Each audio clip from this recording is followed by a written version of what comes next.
او د مدینه شریفه د هجرت د اسلام د مضبوطوالي سره او د اسلام د کلکوالي سره ډېر تعلق دی.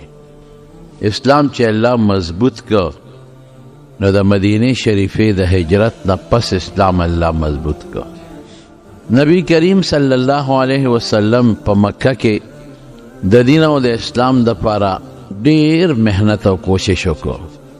هر چاته چې کمې دوستو کمې رشتہ دارو کمې د کلیو کم د بارو هر چاته خپل وس وکړ او دعوت یې ورکړ چې مسلمان شه. خو یو څو کسان خدای مسلمانان کړل. د طائف سفر وکړ او د طائف په سفر کې ډېر تکلیفونه ورته ورسېدل. د حج په سیزن کې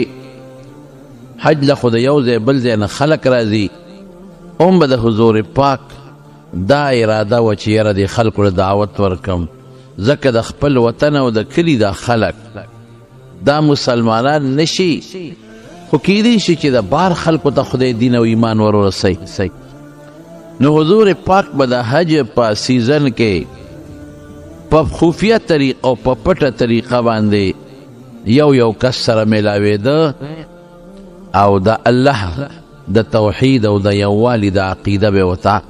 مخکې کوله. خو د مکې چې کم کافرو هغیم په دې پویو چې دلته خو ته خلک ځان ساتي، مونږ خو ته د وطن د خلک منې کوو، او هسې نه چې دی چېرته د حج په موقع د بار خلک ځان سره ملګري نه کړي. هغیم په دې سوچ کې و. نو هغوی به کوڅو کې او لارو کې خلک کېنولو چې د بار نه به څومره قافلې حج له راتلې، نو هغوی به ورته وایي چې ګورې زمونږ په دې مکه کې یو سړی دی او ګورې لیونی دی او ساحر دی او چاته به یې کله به وي جادوګر دی او کاهن دی، او هغه ته به نه نږدې کېږئ. که هغه درته څه خبره کوي چې واو نری ګورئ، ځکه که د هغه خبره هم واورېده نو کور په کور به دشمنۍ دله جوړې کړي، د پلار او د زوی په منځ کې به دله روانه جوړه کړي،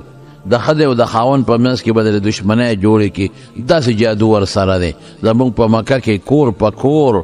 دننه بهر د یو بل سره دشمنۍ پیدا کړې. نو خلک خو په دې یریږي چې واقعي په داسې مصیبت ته ونړوم. تر دې حده پورې چې د بار نه به کوم خلک حج له راتل یا عمرو نه به راتلل، نو هغوی به غوږونو کې مالوچ منډلي او ټوکړې به یې په غوږونو کې کېښودې چې هسې نه بې اختیاره د اواز زموږ دې غوږ له راورسوي او په موږ چې ته څه جادو نه شي. لیکن سره د دې دومره رکاوټونو حضور پاک به لګیا خپل محنت به یې کو. نو یو ځل د مدینې څه کسان راغلي وو، تقریبا 6 کسان. نو مینا کې یو غونډۍ د عقبه غونډۍ ته وایي، د هغې غونډۍ نبي علیه السلام شاته کړل، وی تاسو ته یو څو ضروري خبرې کوم. نو چې شاته کړل نو نبي علیه السلام ورته د اسلام او د ایمان دعوت ورکړه. وی ګوره الله یو د شریک نه لري او زه د خدای پیغمبر یم، زه دې له رالیږلی چې د الله پاک دین دې خلکو ته ور ورسو. نصیحت یې وکړه د حضور پاک د هغه نصیحت په هغه 6 کسانو یو اثر وشو او هغه 6 واړه خدای پاک مسلمانان کړل. دا د مدینې و. خو نبی علیه السلام ورته وی چې ګورې دا خبره به پټه ساتئ، دې نه به څوک خبروی نه، دلته زما بلا دشمنان دي، نو زما خو د وطن کلي زه ترې ځان ساتلی شم، ما ته خدای بچ کوي، خو ګورې تاسو ته تاوان به ورسوي. بس ځای خپل کلي ته لاړ شئ او خپل وطن کې دا دعوت وچلوئ. هغوی لاړل مدینې شریفې ته او په مدینه شریفه کې دا دعوت ورو شروع کړ.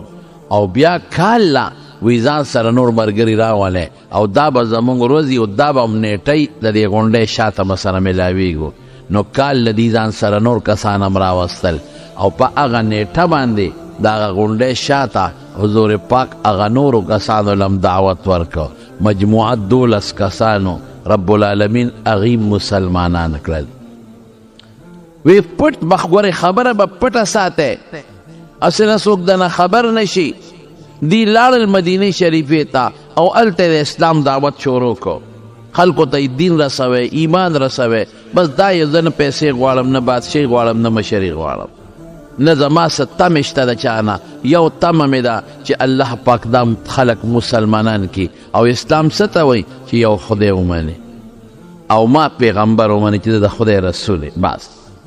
دی لاړل او دی دعوت شروع کړ. آینده کال نیټه ښودې وه 2 یا 3 یا کسان د مدینې رالل حج له د حج په بهانه او د هغې غونډۍ شاته حضور پاک په نیټه ورسره یې ښودې وه ورته نبي علیه السلام ورغې او دې کسانو له د ایمان دعوت ورکړ. هغه 2 یا کسان رب العالمین ټول مسلمانان کړل. حضور پاک خوشحاله شو چې شکر الحمدلله د خدای کرم د خدای فضل د الله احسان شکر دی چې که په مکه کې زه چا قبول نه کړم خو د مدینې خلکو قبول کړم. که مکه کې چا خدای یو ونه پیژن خدا د الله فضل دی چې د مدینې خلکو الله یو پیژن. زه وی لاړ شئ مدینې ته او هلته د دغه ایمان دعوت وچلوئ. بس دا 2 خبرې دي چې الله یو ومنئ خدای له شریک نشته او زه د خدای رسول یم چې زه درته سویم دا به زما د خپل طرف نه نی دا به د الله د طرف نه. دا 3 کاله محنت نبی علیہ السلام د حج په سیزن کې وکړو خو چې دا 3 یا کسان کله مسلمانان شو نو دی حضور پاک دوی خو ته خو پته ولګېده چې دله خو په مکه کې ډېر لوی تکلیفونه میلاویږي او دی خو څوک کوله او خبرې ته دلته نه پرېږدي نو هغوی ول دعوت ورکوي صاحب مدینې ته راځه موږ سره لاړ شه مدینې ته نو هلته به کوله او د دین دعوت وچلی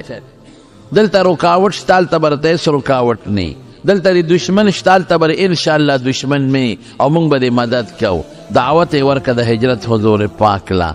حضرت عباس دغه وخت کې موجود و دې لا د اسلام یې ښکاره کړی نو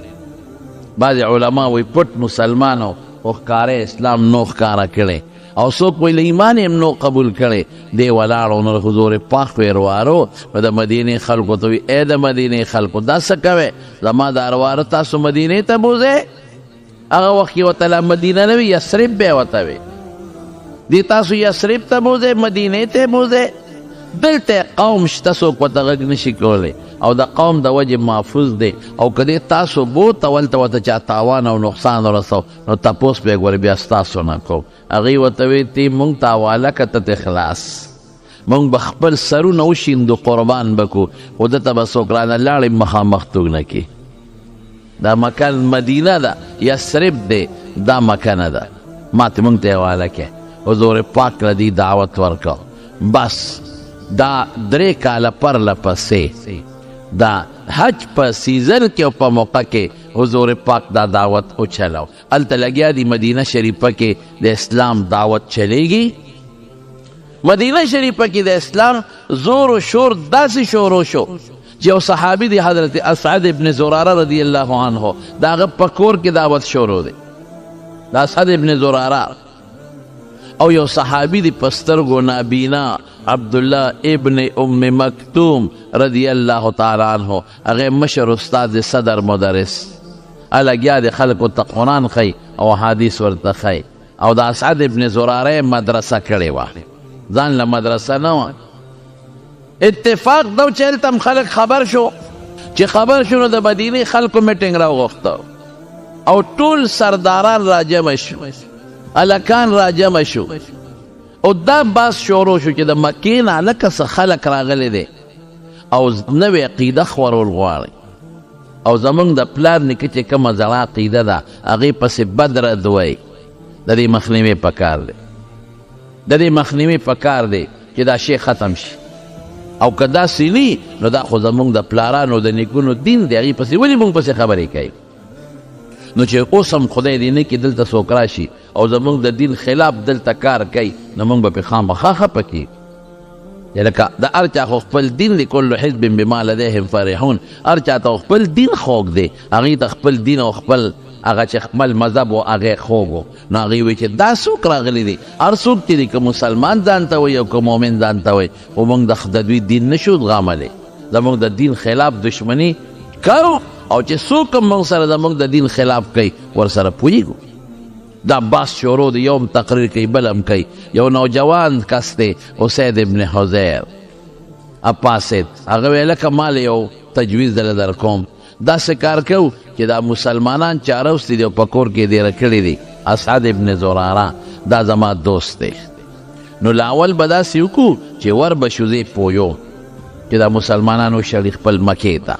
مکه پیشه او دوی پیشه او نوې عقیده نه خورئ او زمونږ د عقیدې بد نه وی نو که سم شو ښه پخه او که نه شو زما دوست دی لومبې به ستاسو نه مخکې دیم راپسې به تاسو یې خو لاول پویول خو پکار دی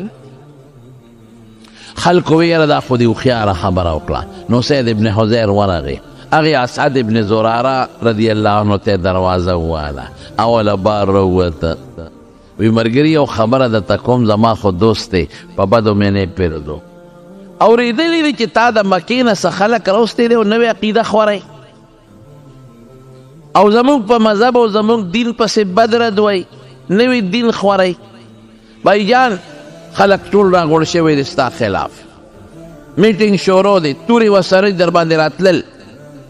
جنګ یې د سره کو او د قوم مقابله کول هم نشي خو ما ورته وویل چې دې زما دوست دی پیوم مهرباني وکړه دا څه کې د بار نه د خلک راوستل او نوي دین خورئ او زموږ زوړ د پلار نیکه دین دی په هغه دین زما پلار ښخ دی ستا پلار ښخ دی زموږ نیکونه ښخ دي زموږ ناګیانې ښخې دي نو دا خراب دین شو ستاسو دا ښه شو د قوم دشمني ته په سر ماله او نه د قوم سره دشمني کولی شي مهرباني وکړه دا خلک وشاړه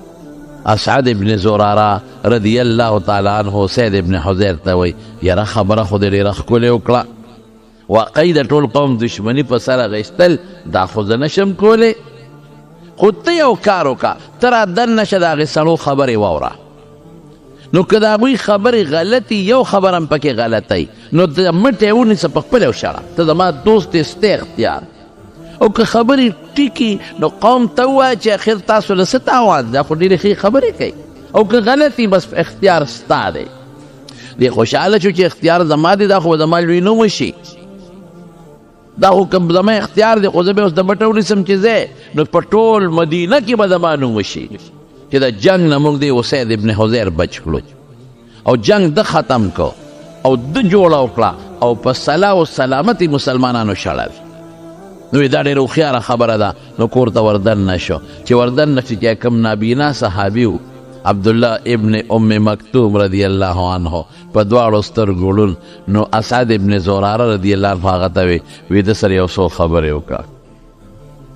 د تاسو پسې راغلی دی او ستاسو خلاف میټینګ شروع شوی دی چې دا مسلمانان وشړه د سره یو څو خبرې وکړه نو هغې عبدالله ابن ام مکتوم رضی الله عنه ته د قرآن شریف تلاوت شروع کړه نورې خبرې نه کوم د خدای قرآن درته وړم تلاوت یې شروع کړ او په ډېر ښکلي اواز یې ورته قرآن واوراو چې قرآن اسید ابن حضیر واورېد رپرپې پرې راغی وجود نه خولې روانې شوې رنګ یې بدل شو وی اسعد دا څه شی دی دا ده چې اورم دا څه اورم دا خو د هغوی په ژبه کې و قرآن عربی کې دی په عربی خو هغه پوهېږي د هغې ژبه کې و دا زه څه اورم وی دا زموږ د الله کلام زموږ د رب کلام دی زموږ ښکلي پیغمبر باندې نازل کړی دی زموږ ستاسو د هدایت دپاره دقه ټکي دوی وی دا وی دا خرابې دي دا خبرې اسید ابن حضیر قسم په خدای که دومره ښکلې خبرې مې چې ته په ژوند کې اورېدلې دې خو د ما اړه راوویسته ما نه اړه بار راوویسته ستاسو د دین څه نوم دی وی زموږ د دین نوم اسلام دی ستاسو د پیغمبر څه نوم دی زموږ د پیغمبر نوم محمد دی صلی الله علیه وسلم ستاسو دین کې چې څوک داخلیږي په کومه طریقه به داخلیږي وی هېڅ ګران کار نه دی یو دوه ټکي به ووایې وی بس ما ته ښایې دا دین مې خوښ شو دا خبرې مې خوښې شوې دا قرآن را باندې خوږ ولګېد دا د الله کلام ما ته رښتونې ښکاري دروغجن نه ښکاري بس هغوی ورته یو دوه ټکي وښول اشهد ان لا اله الا الله واشهد ان محمدا عبده ورسوله اسید ابن حضیر هغه وخت کلمه شهادت وی رب العالمین مسلمان کړه چې مسلمان شو کله لاړ قوم لا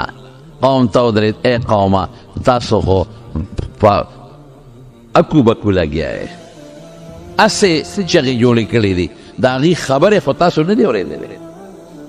هغه ډېر صالحان خلک دي دیندار خلک دي جنګ پسند شر پسند نه دي دهشتګرد نه دي دهشتګرد نه دي خو ډېرې ښکلې خبرې کوي د هغوی خو ډېر ښکلی دین دی او ما یې خبرې واورېدې زه خو یې ملګری شوم سلام علیکم قوم وی دا څه په غم واورېدو مونږ ولېږه دی چې دا به ټیک میاس کې دی د هغوی ملګری شو هلک وی پوه نه شوې دوکې کړې نوجوان یې پوه نه شوې دوکې کړې یاره دوکه خیمه خود دا دین پرېږدم نه بس دا مې قبول دی اسلام. مشر پکې و سعد ابن عباده رضی الله تعالی عنه، دا مشر دی د خزرج قبیلې سردار دی. هغه ویل که ما پرېږدی زه ورځم، زه پوهیږم ځکه دا زما د ترور زوی دی دا چې چا د مسلمانان راوستي دي، زه به یې ښه پوه کړم، زه مشر یم په عمر کې تجربه مې شته او دا مسلمانان پرې دله زه شړم.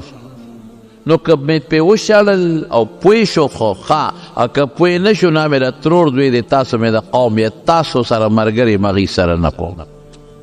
هغوی وی بلکل ورشه کاکا جي. دی راغی، چې راغی اسعد ابن زراره ته دروازه وویله او ورته راووت څه دی جي؟ وی یاره ما اورېدلی دي چې تا د مکې نه څه خلک راوستلي نوي دین خورئ، زمونږ د پلار نیکه زړ دور دین پسې بدې ردې وی. دا خلک وشړه اسعده د قوم مقابله نه ته کولی شې نه زه کولی شم، ټول قوم ستا خلاف بل و در پسې راتلل، خو ما منې کړل چې ودرېږه زما د ترور زوی دی دې پوهېږم او ګورې اسعد ګورې زم د قوم مقابله نشم کولی، زما دغه فرض و چې تا پوهېږم. دا خلک وشړه زمونږ د پلار نیکه دین پسې بدرد وایي، نوي دین خورئ، دې ته هېڅوک منلو ته تیار نه دی، مهرباني وکړه داسې کې د قوم دشمني په سر اخلئ. هغه ورته وی ماما زویا ته خو هوښیار سړی راشه وردننه کوم دی، دا ستا خپل کور دی او ته زما ورور یې او تی دا مټه ونیسه ته وشړه. ولې زه غلط کار کوم؟ تا ته هم د خلکو مخ راړم او ځان ته هم د خلکو مخ راړم، خو یو کار به کې لاول به د هغوی خبرې اورئ، که خبرې غلطي بلکل لر کوه او که خبرې غلطي نه نو ولې راباندې مېلمانه شړئ؟ دیم په لالچ کې راغی چې یاره واقعي زه ورځمه او خبرې به یې واورم او د مټه به یې ونیسم چې دی په مخامخا لوی نوم به مې وشي چې دغه دی ملک یې راله د مسلمانانو نه پاک ویشړل. چې دې څنګه ورغی اسید ابن حضیر هغه نابینا صحابي ته غړوند صحابي ته په عبدالله ابن ام مکتوم ته د سره هم یو څو خبرې وکړه. د هغه خبرې څه وې؟ قرآن. هغه ورته قرآن شریف واورو په خشته اواز، په هغه اواز چې په کوم اواز د رسول الله مبارک مخکې ویلی دی، هغه قرآن چې د حضور پاک نه زده کړی دی، چې قرآن یې واورو او هغه نه خولې روانې شوې، د هغه وجود هم پرپرپي شو، رنګ یې زیړ شو. هلکه اسعد داسې دي، زه خو په ټوله دنیا ګرځېدلی یم، د هر چا خبرې مې اورېدلې دي، خو داسې کلام خو ما چاته نه دی اورېدلی. دې کې خو دروغ نشته، دا خو ډېرې ټیک خبرې دي، سوچه خبرې دي، صفا خبرې دي. ستاسو د دین څه نوم دی؟ اسلام. د پیغمبر نوم هم څه دی؟ محمد صلی الله علیه وسلم. هلکه دا اسلام خو ټیک شو مې پیژند، اسلام مې وپیژنې. په دې کې چې څوک داخلېږي څنګه به داخلېږي؟ یو دوه ټکي به ووایي داخل بشم، کلمې شهادت یې ورته اورو. هغه کس چې د خزرج قبیلې سردارو سعد ابن عباده هغه هم رب العالمین مسلمان کړ. لاړ قوم ناست په زرګونو، میټینګ شروع دی چې دې مخامخ ودرېده. وی ملګرو زه څنګه سړی یم؟ وی ته خو ډېر ښه سړی، ته خو زمونږ مشر یې، زمونږ سردار یې. وی روغ یم که لیونی، هوښیار یم که قمقل؟ نه صاحب ته خو هوښیار یې، روغ سړی یې، زمونږ د یو قوم سردار یې، نو که زه یو فیصله وکړم زما خبره به ومنې؟ د هغې خو دا خیال و چې دی به راته وایي چې راځئ چې پرې ورځو. دا زندهباد خو د هر چا خوښې، هغې خو په دې سوچ کې پراته دي. او بلکل صاحب حکم کوه، هسې نه رانه روستو نه شئ، نه نه خدای دې نه کړي چې موږ به تا یوازې پرېږدو، اډر کوه ته مخکې موږ در پسې یو. وایي ښه داسې کار دی. د دې سړو خبرې مې واورېدې، دوی چې په کوم دین دی اسلام ورته وایي، د دوی چې کومې خبرې مې واورېدې دا د الله کلام دی او دا هغه د دوی مشر چې دی هغه پیغمبر دی. په مدینه کې یهودیان اوسېدل. دا یو بله خبره درته وکړم، ګیر چاپېره په مدینه کې یهودیان اوسېدل. هغه یهودیانو به د آخرې زمانې د پیغمبر صفتونه کول، لکه چې موږ ستاسو ته د عیسی علیه السلام صفتونه کوو چې دجال به راځي، د هغه نه پس به عیسی علیه السلام راځي او بیا به دا دجال لګي دنیا کې به کفر خورئ او چې عیسی علیه السلام راشي نو په بابلوت کې به مردار کی او ختم به کی او د عیسی علیه السلام دا شکل دی دا شکل دی. دا دجال دا شکل دی دا خبر چې څنګه زه تاسو ته کوم دقسې به د مدینې یهودیانو هغوی سره خو توراتو او پخواني کتابونو د مدینې خلکو ته به هم دا خبرې کولې آخر زمانې پیغمبر به راځي دا صفت وي دا صفت وي داسې خبرې به کوي داسې خبرې به کوي نو د مدینې خلکو دا ټولې خبرې د هغوی نه اورېدلې وې نو چې دی سعد ابن عباده دا عبدالله ابن ام مکتوم نه کوم قرآن واورېده اب پوه شو او لکه د خو هماغه خبرې دي چې یهودیان وایي چې د آخر زمانې پیغمبر کومې خبرې کوي خو دغه دي که هغوی چې وایي د آخر زمانې پیغمبر به راځي او د هغه چې کوم صفتونه دي هغه خدای ده ماته وایي که دا خو بقه دی نو سعد ابن عباده ټول قوم ته وایي چې خفه کېږئ ما دا هغه پیغمبر دی دا ما چې د چا خبرې واورېدې د دې خلکو مشر هغه پیغمبر دی چې یهودیان موږ ته وایي چې د آخر زمانې پیغمبر به راځي دین اسلام سوچه دی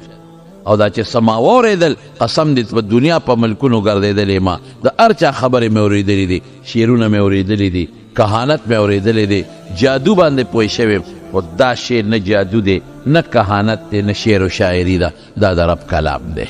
او زه خو یې ملګری شوم زه خو مسلمان شوم او تاسو ټولو ته وایم چې زما ملګرتیا وکړئ او ټول مسلمانان شئ ځکه که دغه پیغمبر دلته راغی نو یهودیان به پرې زموږ نه مخکې ایمان راوړي نو بیا به زموږ سایه په مخ باندې ځای چې د یهودیانو نه ور مخکې شو او موږ په دې سړي ایمان راوړو نو په دغه ځای کې چې څومره د مدینې خلکو څومره کافرانو په یو ژبه رب العالمین ټول مسلمانان کړل الله داسې کول چې دلته په مکه مکرمه کې आवाज بند دی څوک یې نه پرېږدي نو مدینه منوره کې الله د رسول الله مبارک رڼا ورسوله زموږ د پښتانیو خبره کوي دی وی خان ملک د خپل کلي او میا مولا د بل کلي دا د پخوا نه را روانه خبره ده خان ملک د خپل کلي د خپل کلي خلک د خپل خان او د ملک قدر کوي د بل کلي خلک دا خان او ملک نه پیژني هغوی قدر نه کوي او د خپل کلي خلک د خپل میا مولا خیال نه ساتي د قانون هغه ځای نه را روان دی د نوې نه دی خپل کلي کې چې ډېر لوی عالم هم وي که نه او لوی مولا مي د خپل کلي خلک یې هغه مره خیال نه ساتي لکه د بل کلي خلک یې چې څومره قدر او کم خیال ساتي زموږ تورنګزی به دې بار کو شکر دی زموږ د تورنګزو خلک زموږ د علماو قدر زیات کوي احترام زیات کوي خو دا قانون حق دی نه را روان دی د مکې خلک د پیغمبر مبارک خپلو خو دشمنان دي د مکې خلک د حضور پاک خپل دي خو په شا وله لرې اچوي د مکې خلک د حضور پاک خپل قومدار دي خو په کاڼو یې ولي ابو لهب یې خپل تره دی په کاڼې غدارې پې کړی دی د مکې خلک د حضور پاک د کلي د قوم دي خو د ګریوان نه نیسي مرای کې صادر ولا چي خبرې ته نه پریدي خبره ولا نه اوري د میلمنو سپکاوي ولا کوي د مرګرو سپکاوي ولا کوي او چې کم د حضور پاک مرګرو حضرت بلال او حضرت خباب نو په ګرمو شګو به سملول او مدینه خلک د بل کلی دي د حضور پاک لا تل نه دی ایمان پیروړو لا ور رسیدل نه دی او دړادړ خدای پاک مسلمانای چې حضور پاک کله هجرت وکړو فضا وته خوشګواره چې ورغه تقریبا د مدینه خلک مسلمانان دي یو څو کسانو چې هم د ژبې مسلمانانو منافقان نو بهر کې دې دوه یا دریو یو کسانو حضور پاک له دعوت ورکړه د هجرت نبی کریم صلی الله علیه وسلم د الله سره مشوره وکړه نو جبریل علیه السلام ورته وویل چې دا ملګري دې مدینې ته لېږه کوم چې ستا ملګري دي یو دوه لېږه مدینې ته خو دی ورته لا نه ویلي چې ته به ځې نو حضور پاک صحابو ته وی زه مدینې ته هجرت شروع زه ځان وباسئ مدینې ته نو یو دوه درې بتلل په مکه کې خدا د دې ظالمانو نه تنګ یو دوه درې بتلل مدینې ته رسېدل به حضرت ابوبکر صدیق رضی الله تعالی عنه یو خوب مې ولید ما یو خوب ولید چې د اسمان نه یو سپومۍ راله مکې ته مکه کې را پرېوته او دا مکې داسې رڼا کړه او ناګانه دا سپومۍ د مکې نه لاړه یثرب ته یثرب د مدینې زوړ نوم و اوچته شوه بیا اسمان ته او بیا لاړه نیغه مدینې ته او ورسره په مدینه کې ستوري م راکوشو او داسې ستوري دي او داسې سپومې ده چې د مدینې د کوڅو او د کوټو ګوټونو ته یې رڼا ور ورسوله، رڼا خوره شوه. او دا سپومې بیا راله مکې ته، او چې مکې ته راله نو د مخکې نه په مکه کې رڼا ډېره زیاته شوه، او یو ځل بیا د مکې نه لاړه مدینې ته. او چې مدینې ته څنګه دا سپومې ورسېدله نو د هغه ځای کې ورسره بیا بلا ستوري ملګري شو ډېر، او رڼا ډېره زیاته شوه، او دا سپومې بیا اوچته شوه. او زما د لور کور دی د عایشې د هغې په کور کې را پرېوته او غیبه شوه. وایي چې دا خوب مې ولیده نو زه په دې خبره پوه شم چې دا سپومې نبی کریم صلی الله علیه وسلم او دا رڼا د نبوت رڼا ده.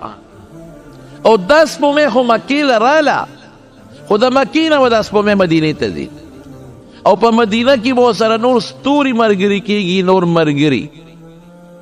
یاران دوستان، او دا رڼا به په مدینه کې خورېږي، او د مدینې نه بیا به مکې ته راځي، مکه به فتح کېږي،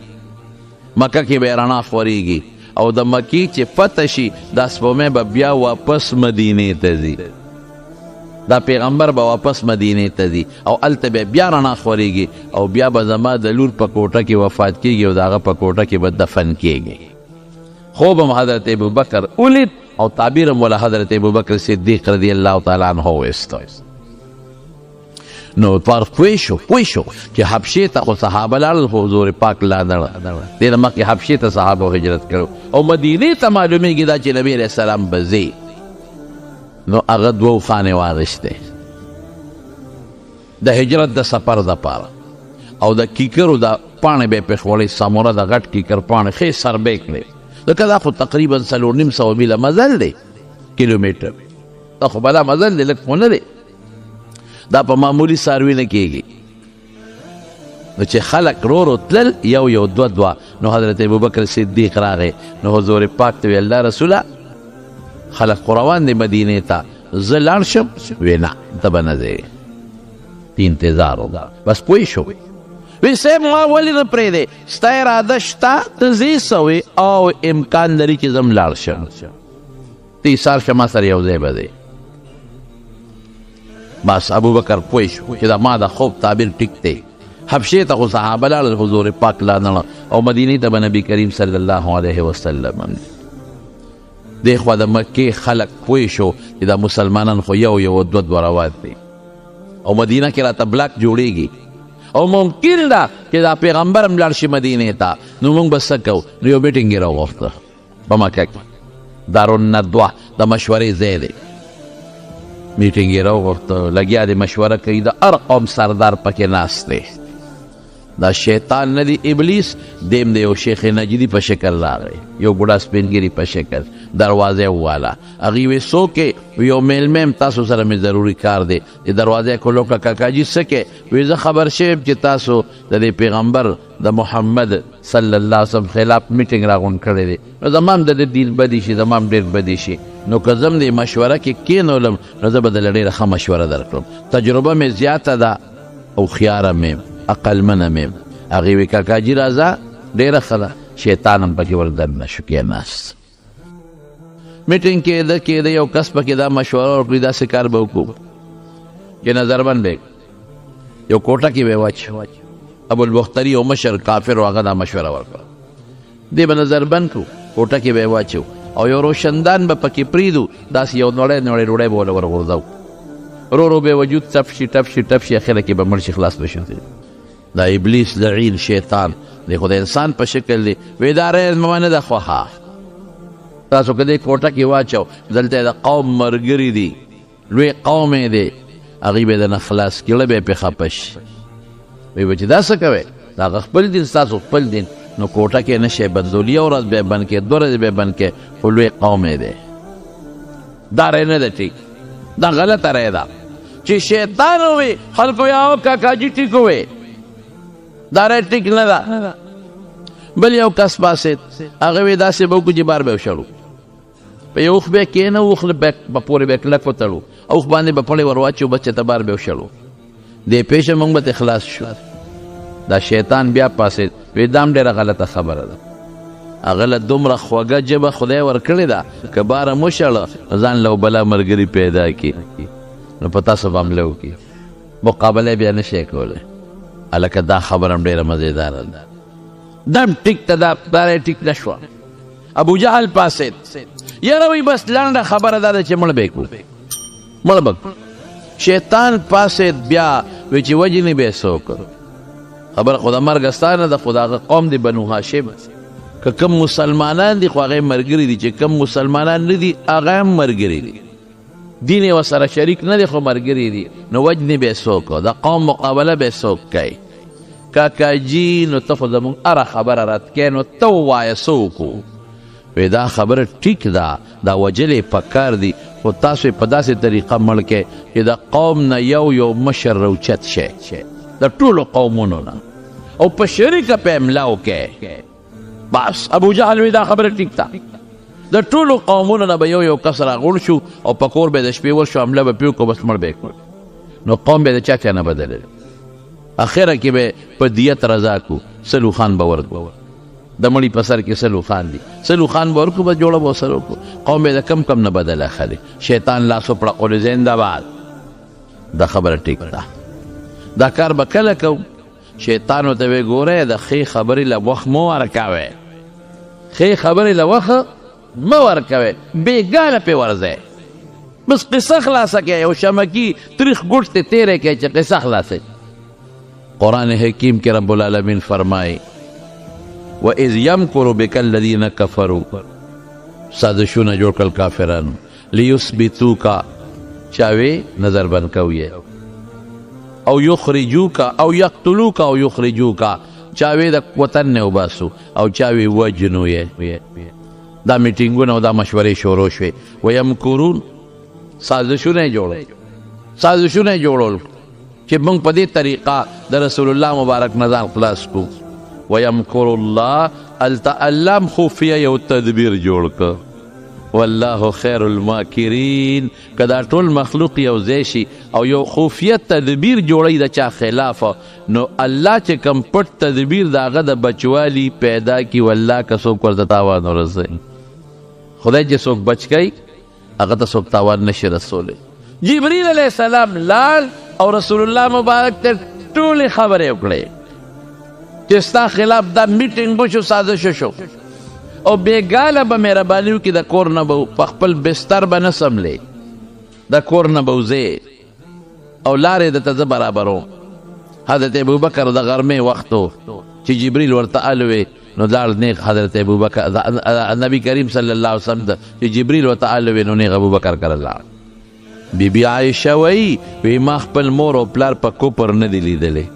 چې په خبره د پیښې زما مور او پلار مسلمانانو او داسې ورځ په موږ نه ده تېره شوې چې په کومه ورځ کې سهار او ماښام حضور پاک موږ کره نه دی راغلی دومره مینه یې وه مینې سره لاړ حضرت ابوبکر ته وایي څوک دی کور کې وباسه یو پټې دوه خبرې کوو ابوبکر ورته نور څوک نشته یو عایشه ده د نبي علیه السلام ته ورکړې وه او یو اسما ده دا دوه لوڼه مې د نور څوک نشته وی ښه ابوبکر ما ته خو الله اجازت راکړه چې مدینې ته ځه وی زه ملګرتیا غواړم وی ته مې ملګری او صاحب دوه اوښانې مې ساتلې دي او ګیا مې پې خوړې سربې کړې مې دي یو تال او یو ځان لا یو ستا شو یو زما حضور پاک وی اما بغیر ثمن فلا بې پیسو به نالم د هغې پیسې به درکوم علما وایي چې پیسې د یوې اوښې نبی کریم صلی الله علیه وسلم ابوبکر ته ورکړې دا هغه قصوا اوښه وه به د هجرت شو ولې پیسې ورکړې ډېر مضبوط سفر ډېر قیمتي سفر ډېر د ثواب سفر او دې سفر سره اسلام خور شو نو چې دا ټول ثواب الله پاک پیغمبر مبارک له خپله ورکړي چې په خپله اوښه دا سفر هغه قصوا ډېره قیمتي اوښه وه چې وحی به کلم نازله شوه نو یو چې نبي علیه السلام به په کم څاروي سورو نو ټینګېدې به نه شو هغه څاروي به ځمکې ته پرېوته ما سوا د دې اوښې نه دا اوښه چې ته ملاسته نه ده فیصله په دې وشوه چې موږ به بېګانه زه روزم او ته به ما سره شي وځو به نو یو سړي سره خبره کړې وه د مخکې نه عبدالله ابن اریقط هغه ته لارې معلومې وې هغه سره د پیسو خبره کړو چاته به وې نه او مونږ چې تا ته کله ووایو نو ته به مونږ مدینې ته بوځې خو په داسې لار به م بوځې چې عامه لاره نه چې د په شاړه لار به م بوځې دا پخوا چې به قافلې تلې د یو ځای نه بل ځای ته نو یو رهنما به ورسره هغه ته به لارې معلومې وې هغه له به پیسې ورکړې او قافلې کې به روانو خلکو ته به یې لاره ښودله یو د حضرت ابوبکر رشته دار دی عامر ابن فهیره خدمت هم کوي او رشته دار هم دی وی دی به ځان سره د خدمت دپاره بوځو څلور په څلور بوځو حضور پاک د شپې علي صاحب راغوښته حضرت علي رضی الله عنه ته وی زه وځم او زما په بستر به ته نن څملې او ما سره د مکې د خلکو امانتونه دي نو ته به د امانتونه خلکو له ورکې او مونږ پسې بیا مدینې ته راځه ګوره دغه وخته پورې په رسول الله مبارک د خلکو دون اعتماد دی چې امانتونه خلکو پیغمبر علیه السلام سره یې ښودي دي د شپې نه کافران رالل او د حضور پاک د کور نه ګیر چاپېره تو شو کور یې ورته محاصره کړ نبی کریم صلی الله علیه وسلم راپاڅېد جبریل ورته وی داسې به وکې شګې به راوالې او وبنولې لارې کوڅې ټولې درته ډکې دي ناکبندۍ راته ځای په ځای شوي دي خو فکر مه کوه شګې به راوالې وبنولې دی دا شګې به الله پاک د دې ټولو کافرانو سترګو ته ورسوي دی به سترګې مږي او ته به ترې نه غوځې او مقصې وشوه نبی علیه السلام چې څنګه راووت او بس شاهت الوجوه شاهت الوجوه او شګې راواغېسته وینوستلې شګې الله پاک د ټولو کافرانو سترګو ته ورسولې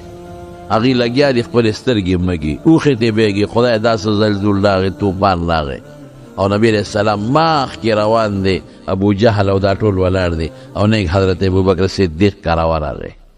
ابوبکر راپاسه هغې ځان سره راپاسه او غار ثور ته لاړل د ځمکې نه تقریبا 1.5 میل یا پاوکم 2 میله د اوچت دی او سخت غر دی سخت اسان هم نه دی اوږد مزل پکې ډېر دی مزل غار حرا کې مزل کم دی خو نیغ دی د دې نه سخت دی او دې کې مزل ډېر زیات دی اوږد غر دی اوږد دواړه لاړل غار ثور ته چې سار پېشمني شو نو کافرانو په کور حمله کړه چې ورغلل نو په کور کې نبی کریم صلی الله علیه وسلم نو په بستر حضرت علی پروت و وی څه شو وی ما ته پته نشته نیم خبر چې چېرته تللی دی اوتې ډېر بېګا د شپې څنګه ووته وی څنګه نه زم نیم خبر اوتې دی هغې حیران شو چې خدای موږ ټولې لارې ناکه کړې دي یو ځای به په کومه لار حضرت علی صاحب یې ونیوه کوټه کې واچو خو بیا یې پرېښود ځکه د هغه پکې څه نو هغه غنیمت هغه خلکو امانتونه واخیستل واپس یې کړل او مدینې ته روان شو او حضور پاک او حضرت ابوبکر 3 شپې په غار ثور کې تېرې کړې 3 شپې او د حضرت ابوبکر زوی ابته او په غار کې به یې ورسره شپه کوله نو د مکې چې ټول ورځ به مکه کې ګرځېده د خلکو خبرې به یې اورېدلې چې خلک څه سازش کوي او څه سکیم کوي اب اورېدلې پړه کې به یادولې او شپې له به ته شپه به یې د نبي علیه السلام او د حضور پاک سره کوله او د هغې ټولې خبرې به یې ورته ورسول او عامر ابن فهیره به څاروي بوتل نو د غار ثور په خوا کې به سرول نو چې کله به د شپې د خوب ټیم شو نو څاروي به به راوشړل نو غار ته به یې ور ورسول نو پی به یې ترې واغېستل او حضرت ابوبکر صدیق او په نبي علیه السلام به یې څکل او بیا به پېشمنۍ څاروي مکې ته راوستل چې څوک را باندې پوه نه شي ټیګنې دوی دلته دی د حضرت بیبي اسما یو څادر و نطاق ورته وایي د دې پرتوګ د پاسه د عربو ښځې به اچوي چې د انسان د عورت پې ښه پټي او حیا پې ښه مضبوطه راشي نو هغه وایي ما خپل نطاق دا خپل کمربند وشلاو او په یو کې مې وله څه توخه او ستوان متوان واچول په هغه نیمه کې او باقي نیم مې وله په سامان کې کېښود چې دا به ستاسو درستخانې کې په لاره پې زه خوراک مراک خورئ نو دا به ځان ته لاندې خوروئ دې وجې نه هغې ته ذات النطاقین وایي کافران ابو جهل فورا میټینګ راوغوښته چې سړی خو رانه ووته چېرته لاړ او اعلان یې وکړه چې که چا د پیغمبر علیه السلام سر راوړه سلو خانې نام او که چا د ابوبکر سر راوړه سلو خانې نام او که د دواړې راوړه 200 خان د یو په سر کې د سلو خانو انعام ووت سلو خان خو داسې ده لکه دې زمانه کې چاله سل موټرې ورکړي او ډېر قیمتي شي بس خلک خواره شو او چې دې غار ته سنګ حضور پاک ور دننه شو ابوبکر ورسره دی رب العالمین حفاظت کوي ګوره قرآن شریف کې الله فرمایي کنه ویمکرون ویمکر الله دوی خپل تدبیرونه کوي زه خپل کومه دی د پیغمبر د نیوو د مرګ تدبیرونه کوي دی د بچاو تدبیرونه کو الله د غار په خوله کې اونه زرغونه کړه اونه جولاګي راغې په اونه کې جالې واچولې او یو شنه کمتره راله صحرایي هغې زر ډکې مکې راوړل او پکې ځان له جاله جوړه کړه او پې د پاسه کېناستا گیم پکې واچوله د غار خوله بنده شو چې الله حفاظت کوي نو په جولاګي یې کوي او چې الله حفاظت کوي نو په کمتر یې کوي او چې الله حفاظت کوي نو بې سر و سامان به د رب العالمین حفاظت وکړي او چې خدای دې وجلي نو په یو ماشي دې هم وجلی شي ډینګي وایرس ماشي څونه خلک د یو ماشي د لاسه مړه شو نمرود د چاله دا سمړ دی موږ به د خلکو چې نمرود د ماشي د لاسه مړ دی د ماشي د لاسه نو د بعضې فلسفیانو به او ماشي وجل او یو کتاب کې مې لیدلی و چې ماشي م په خپه ګوډو نو پته نه لګي چا وله خپه کتلې ده دا پته داسې پته نشته چې دا خپه وله چا کتلې کوم اپریشن تیټر ته چا درنه کړی دی چې وګورو چې دا خپې ګوډه ده وګوروغه نه چا سره کیمرې وي خو بهر کیفه د یو ګوډ ماشي د لاسه نمرود خدای مردار که نو اوس مخلوق خدا ته الله خی چې په ماشي وجل کولی شم که نشم کولی الله چې وغواړي کنه د الله حفاظت د سړي بچې او چې کله دی نه رب العالمین خپل حفاظت پورته که که نه نو باز خبره ختم هر وخت به د الله نه دا سوال کوي چې الله ما تا ته ځان سپارلی دی خدای نه ما خپل ټوپک بچ کولی شي نه مې خپل قوم بچ کولی شي نه مې خپله پیسه او دولت بچ کولی شي او که بچ کې مې نو څوک به مې بچ کوي الله بس دا عقیده وساتئ اسباب به استعمالی توره به م استعمالی دې زمانه کې ټوپک به م ساتې تماچه به م ساتې نوکر به م ساتې د شپې چې وده کېږي دروازه به م جرنده کې ایت کرسي به مو سره وی ولې اعتماد به په اسبابو نه کې اعتماد به په رب العالمین کې نبی کریم صلی الله علیه وسلم خپل اسباب استعمال کړل دروازې ونه د شپې ووته خپل اسباب استعمال کړل شګې ونسته خپل اسباب استعمال کړل غار ته ننوت دا د حضور پاک خپل اسباب دي هغه استعمال کړل چاته هغه غونو که د شپې پټ ووته ملګري م ځان سره واغېسته خپل اسباب خو د پیغمبر مبارک اعتماد په اسبابو نه و په چا الله الا تنصروه فقد نصره الله اے خلق د مکې که تاسو ورسره مدد نه کوئ زه چېرته تلې ما ورسره کړی دی که فقد نصره الله اذ اخرج الذین کفروا دو کافرانو وویسته ثانی اثنین دو په دو اذ هما فی الغار غار کې ناستو دواړه نو کافرانو منډې ترډې شروع کړې او د حضرت خصائص کبرا کې سیوطي لیکلي دي چې غار ته کله وختل څه منځې مزلې وکړو ابوبکر وایي حضور پاک ته الله رسوله دا کافران د خپو د نښو نه معلومات کوي علم قیافې والا او دا د خپو د نښو والا خلک دوی سره دي نو لږ غوندې د یو چتومه په شا دې وړم ستا د خپو د نښو نه پته ونه لګی نو اوچته یې که غاره پورې پیغمبر علیه السلام دقسې یوړه نو چې هغوی څنګه تلل او ګرځېدل نو یې دې پورې خو قدم شته خو دې نه خو قدم نشته غار ثور ته ورسېدل وختل یو کس دی بل ته وایي یلکه دې غار ته چتنې ننوتې نوره دنیا خو م لټ په لټ کړه بل ورته وایي د غار په خوله کې خو د دنیا نه غټه مشره ونه ولاړه ده نیا دې هم لا پیدا نه وه داسې زړه ونه د غار په خوله کې ولاړه ده نو چې دې دننه کېدل نو دا ونه نه ماتېده او دا پلار ته دې نه ګورې دی دغه ته جولاګي ته بابا چې دې پکې لګیا دی کار یې پکې کړی دی نو چې دې ننوتېده د جولاګي جاله نه ختمېده او هغه بیبي ته دې نه ګورې چې پکې ناسته راګیا اچولې ده کمتر نو جاله نه روانېده د کمتره نه تښتېده بې وقوف بچیا حضرت ابوبکر حضور پاک ته وایي الله رسوله کافران بار هغه دې راورسېدل اسې نه که لږ یې سر لاندې که نو موږ به ووینې الله اکبر الله څه وایي اذ یقول لصاحبه لا تحزن ان الله معنا. حضور پاک سوته وی مرګری تا غم کو ټینشن مالا الله مرګری دی. یو کس بره متیازې وکړی، هغه متیازې لیغې د غار په دې سوړه راوبهدې او هغه بل مخامخ متیازې کولې. حضور پاک ورته ویل ابوبکر که دوی مونږ لیدې مونږ ته مخامخ متیازې کولې. الله مدد کوي، الله مدد وکړه کوي. دلته خلک وی حضور پاک ابوبکر ته وایي لا تحزن مه یریږه. یاره وی ابوبکر ډېر ډرپوک وی عیاذا بالله یرندوکي و. هلکه یو خبره تاسو ته وکړم، یره خو په پیغمبرانو هم تېره شوې ده. حضرت موسی علیه السلام غټ پیغمبر و درون د لوی درجې دا معنا، لیکن چې کله کونټه وغورځوله او اجدها ترې جوړه شوه نو یره پرې راغله رستو شو رستو.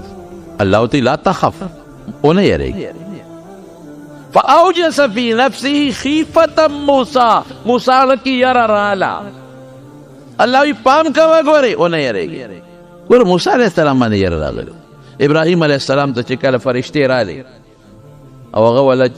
سخې حلال کړه، سخې فرشتو ګوتې یې ونړېوله نو غل چې به راغی او غلا به یې کوله نو هغوی به د کوربه د کور والا خوراک نه خوړه. اوس خو نه غلاول په پرج ورشي، اوس خو چې کور کې غلا کوي راول ډومبې په پرج ورشي نو ټول سامان راولي ښه خوراک وخي او کور والے تړلي او بس لاړ شي وتښتي. هغوی به دا کار نه کوه. نو ابراهیم علیه السلام ویارېد چې دا جوړ غلی دی، ما وله سخې سور که رویت کو نه خوري. قرآن حکیم کې الله فرمایي هغوی ورته ویل نه مونږ د خدای فرشتي یو، د لوط علیه السلام قوم پسې روانه یو. فالله قرآن شریف کوي فلما ذهب عن ابراهیم الروع، ابراهیم نه چې یره کله لاړه نو یجادلنا فی قوم لوط، بیا جګړې شروع کړه چې دا مه وجنې مزه. نو په ابراهیم علیه السلام یره راځي لوی پیغمبر، موسی علیه السلام باندې یره راځي لوی پیغمبر، نو که په حضرت ابو بکر یره رسېدل طبیعي یره خو په انسان راځي. لیکن زه تاسو پوه کوئ لا تحزن حزن یرې ته نه وایي. د یرې په معنا مستعمل دی خو خپله معنا یره نه ده. حزن په عربی کې هغې ټینشن ته وایي چې د بل شي د وجې نه چاته راشي.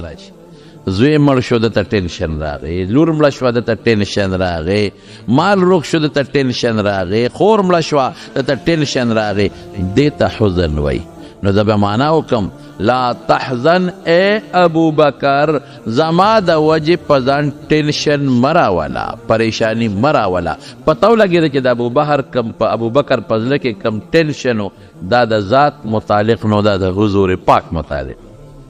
په پیغمبر یریده په ځان نه یریده.